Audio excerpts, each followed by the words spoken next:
అమరావతిపై AP ప్రభుత్వం శ్వేతపత్రం విడుదల చేసింది. గత 5 ఏళ్ల పాలనలో అమరావతికి జరిగిన నష్టంపై వైట్ పేపర్ రిలీజ్ చేశారు ఏపీ సీఎం చంద్రబాబు.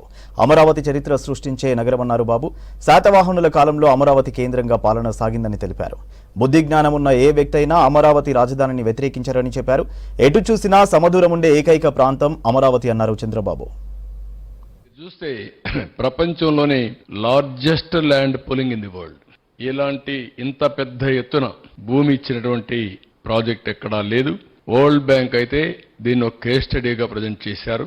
34,415 సెంట్లు, 29,966 మంది ఫార్మర్లు వాలంటరీగా స్వచ్ఛందంగా ముందుకొచ్చి ఒక్క లిటిగేషన్ లేకుండా హ్యాండ్ ఓవర్ చేశారు. ఇద్దరు కలిసి ఒక అవగాహనకు వచ్చి తర్వాత దానికి సిఆర్డీలో పాస్ చేశాం, క్యాబినెట్లో పాస్ చేశాం, వీళ్ళకి మళ్ళా అథారిటీ ఇచ్చాం, మీరు అగ్రిమెంట్ చేసుకోమని అవన్నీ చేశారు.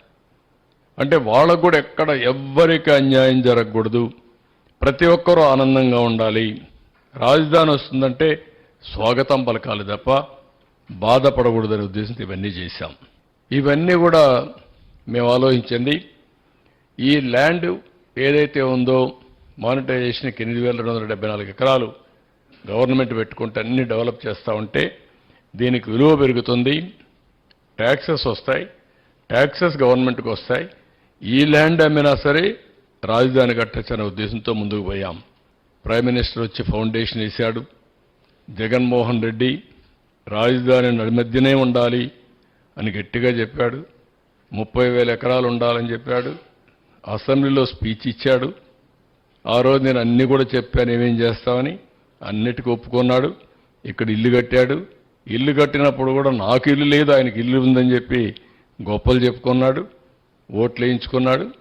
తర్వాత ఏం చేశారో మీరే చూస్తారంటే ఇది క్లియర్గా ఇక్కడే ఉండాలి, రాష్ట్రం మధ్యలో ఉండాలి, ఎలాంటి విభేదాలు ఉండకూడదు, అందరం కలిసి చేయాలని చెప్పిన పెద్ద మనిషి ఏం చేశాడో మీరే చూశారు. అక్కడి నుంచి విధ్వంసం ప్రారంభం. ఇది మీరు చూస్తే 19 పవర్కు వచ్చాడు. First act was destruction of Prajavedika. No return orders, no accountability, జవాబుదారీతనం.